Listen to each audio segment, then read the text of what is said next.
Hello and welcome to Weapons and Warfare. For Straight Arrow News, I'm your host, Ryan Robertson, and welcome to fall, my favorite time of year. Football is back, it's campfire season, and women everywhere are dressing like Han Solo. It's great, and we have a lot packed into this week's episode for you. Like, now that Ukraine is flipping the script on Russia, what's next in Vladimir Putin's illegal war? For that and more, we check in with some of the experts at the Center for European Policy Analysis for their thoughts on Ukraine's Russian incursion. Plus, more new tech from the gang at Anduril. We take a close-up look at the Ghost Shark as it gets prepped for a major exercise in the Pacific. And we check in with a NATO ally that gets an up-and-close look at their brand new 5th-generation ride. But first, some headlines you may have missed. Next summer will be a busy one for the Air Force in the Pacific. That's after Air Force Chief of Staff General David Alvin announced a large-scale combat exercise called REFORPAC. The goal is to test a series of service-changing concepts announced in February, specifically operating from remote locations with new force structures. We're integrating it into Indo-PACOM's campaign plans and our Pacific Air Force's approach to supporting those. And so we're integrating it into the combatant commanders piece, but we're doing it in a way that's more robust and it's for a longer period of time. So we'll be deploying from Alaska, Hawaii, Guam, the continental United States. And it's going to be for about 14 days overall. Air Force leadership sees the exercise as a vital piece in preparing for any potential conflict with China. The name REFORPAC has roots in the Cold War era, recalling the once annual exercise known as REFORGER, standing for Return of Forces to Germany. Only now, it's in the Pacific rather than Europe.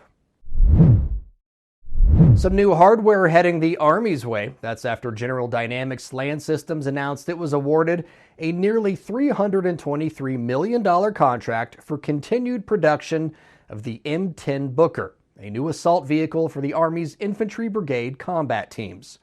The Booker operates with a 4-person crew and features an enhanced thermal viewer, a large caliber cannon, a lightweight hull and turret, and a modern diesel engine, transmission, and suspension system. But it's not a tank. By the end of the deal, the Army will have 504 Bookers in its inventory. All will be sent to light combat divisions in the active duty and National Guard. Finally, some history was made when Army First Lieutenant Mackenzie Corcoran, a Hawaii-based combat engineer, became triple-tabbed after completing 3 of the Army's most demanding courses: Ranger School, Sapper School, and a Hawaii-based Jungle Course. Earning all 3 is rare for any soldier and quite possibly unprecedented for a woman. Since earning her commission in 2021, Corcoran completed the 12-day jungle operations course, as well as becoming just the 8th woman to complete the 28-day sapper school and the 135th woman to graduate from the 62-day ranger course. While the Army hasn't clarified if any other women have earned all 3 tabs, there's no doubt congratulations are in order. Great work, Lieutenant.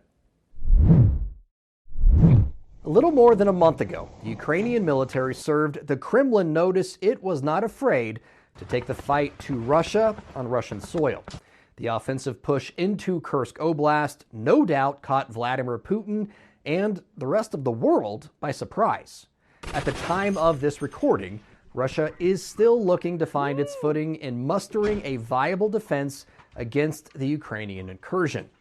We recently had a chance to sit on a session with the Center for European Policy Analysis, or CEPA, and get their thoughts on Ukraine's offensive, what it means for Russian troops on the ground, and how this phase of the war could be a defining moment. In late August, Ukraine's airborne assault troops released a video said to show scenes from within Russia's Kursk region. The footage also shows Russian troops apparently surrendering to the Ukrainians, a scene analyst Nico Lang says is prompting larger conversations by both those in the fight and watching from afar.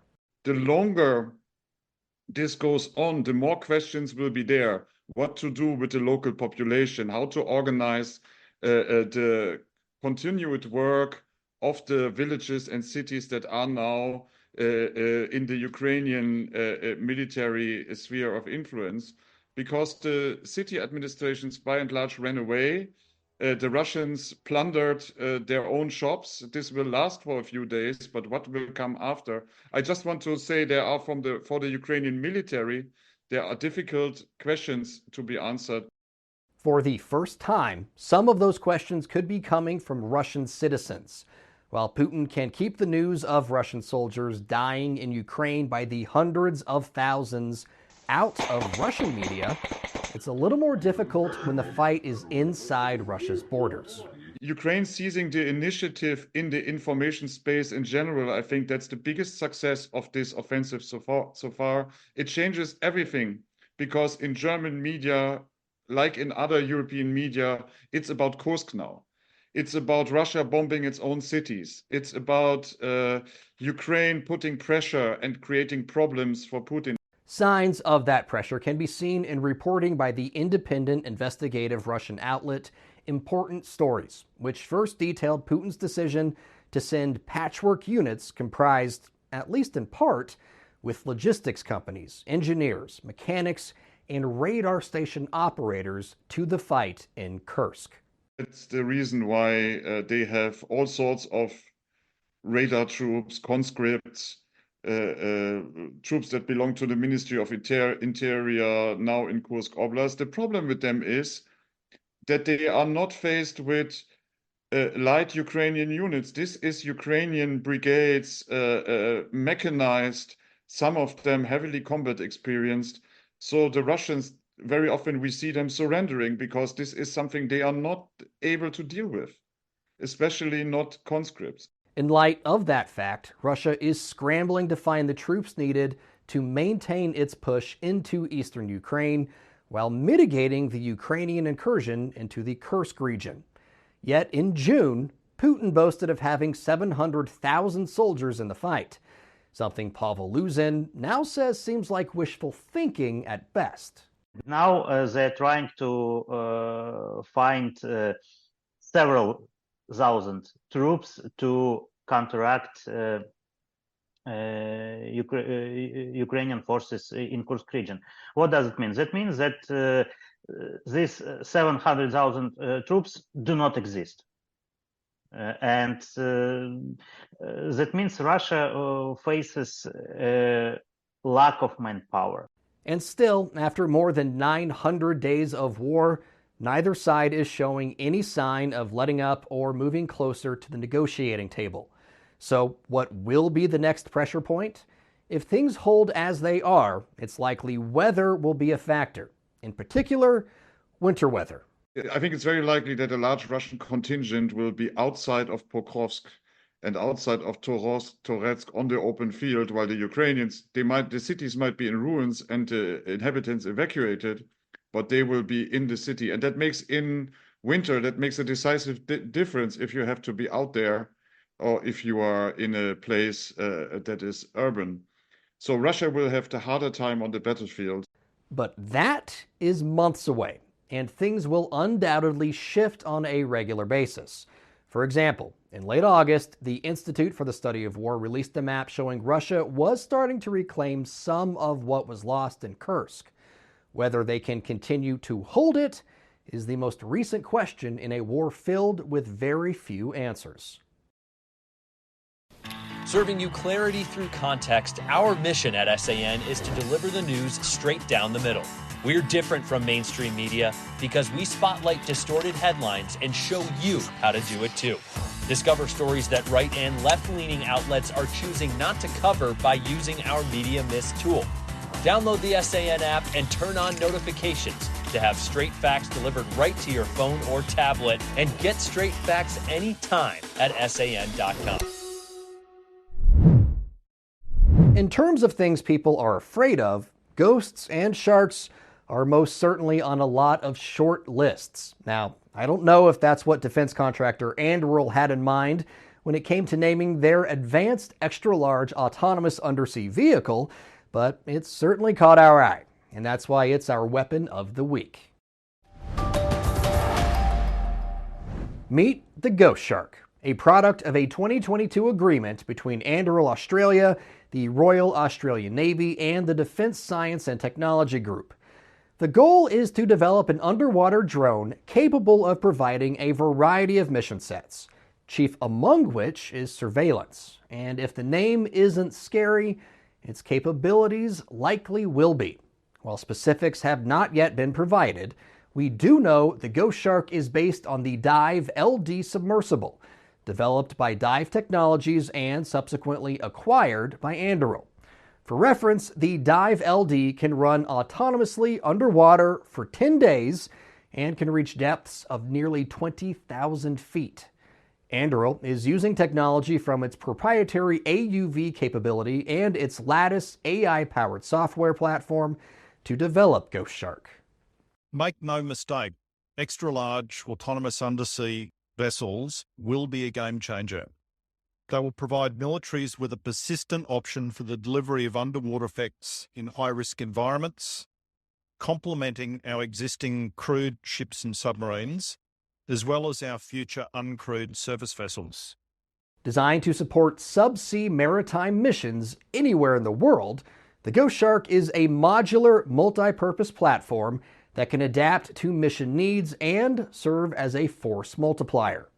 The reason that we need you in emerging technologies is so that we can create strategic surprise, but also so that we can avoid strategic surprise. With an initial order of 3 prototypes to be built over 3 years, the first Ghost Shark was delivered ahead of schedule and on budget. And now, the second prototype has arrived in the U.S., an arrival that coincided with the Rim of the Pacific exercise, also known as RIMPAC. According to the U.S. Navy, it is one of the world's largest maritime exercises held biannually near the Hawaiian Islands to ensure the safety of sea lanes and security on the world's oceans. According to Anduril, having a second Ghost Shark will also grow the test envelope for the platform because the company has one Ghost Shark on each side of the Pacific, which are also available for collaborations with other companies or entities. And ask any scientist, the more data points you can get, the better. All in, it adds up to a development that should make the Ghost Shark plenty scary for any would-be adversary. Time now for Comms Check, and in April, Weapons and Warfare was fortunate enough to go behind the scenes at the Lockheed Martin F-35 assembly facility in Fort Worth, Texas, to see how America's premier fighter jet was put together. It's a story we were able to bring you in July. One thing we saw but were not able to tell you about or show you was Poland's first F-35 during its assembly. Well, as the saying goes, good things come to those who wait. On August 28th, Poland's Air Force and the world got a look at its new 5th-generation fighter. 4 years after inking a deal worth $4.6 billion, the first of Poland's 32 F-35As rolled off the line. While the U.S. calls the F-35 the Lightning II, Poland is going with the Hussarge, meaning hussar, drawing inspiration from their cavalry units that were active from the 16th century to the early 18th century. Even though the deal was done 2 years before Russia's full-blown invasion of Ukraine, Poland, like the rest of the world, watched in 2014 as Russia first invaded Crimea, a fact not lost on one of Poland's deputy national defense ministers, Cesar Tomczyk. Poland is the only country in the world that shares the common borders at the same time with Russia, with Ukraine, and with Belarus. To keep the borders unchanged, we need the best equipment, the best capability, and the best friends. According to a release from Lockheed Martin, the first aircraft, designated AZ-01, will be delivered to the Polish Air Force in December and will be based at Ebbing Air National Guard Base in Arkansas, where Poland will be the first international customer to conduct F-35 pilot training as more of Poland's F-35s roll off the line. The F-35s are expected to start arriving in Poland in 2026, making it the first Eastern European country to operate the 5th-gen fighter, with the Czech Republic and Romania expected to follow suit. All opinions expressed in this segment are solely the opinions of the contributors. A couple weeks ago on the show, we had a story about F-16s arriving in Ukraine. And in that story, there was a Ukrainian pilot named Oleksiy Mess, call sign Moonfish. He was one of the first Ukrainian pilots trained to fly F-16s. And he was in the cockpit on August 26 when Russia unleashed the largest aerial attack against Ukraine since the start of the war. Moonfish was killed defending his country against the onslaught. Too often in this war, in any war, when we hear sets of data like square miles taken, or villages seized, or the number of troops lost, it's easier to talk about it if we sanitize it, if we remove the humanity from the equation. But every square mile taken means more people's homes and businesses are in danger. Every village seized is a community cut off. Every troop loss is a person who will not come home. Oleksiy Mess helps us remember that because he was willing to open up to the world and share his story. He put into perspective the true cost of conflict, people's lives, which is why it's long past time for the United States and every ally Ukraine has to lift the restrictions on Ukraine using donated arms to hit targets deep inside Russia, not to strike at civilians like the Kremlin is doing, but to take out the military infrastructure Russia uses to perpetuate its illegal, immoral, and unprovoked war against Ukraine. There may be monetary considerations for the U.S., but right now, it's Ukraine bearing the true costs of defeating one of America's oldest and staunchest enemies. That's going to do it for us here at Weapons and Warfare. We want to thank you once again for watching. Please like and subscribe to our social media feeds, and don't forget to tell your friends about us. For senior producer Brett Baker, video editor Brian Spencer, and graphics artist Dakota Patillo, I'm Ryan Robertson with Straight Arrow News, signing off.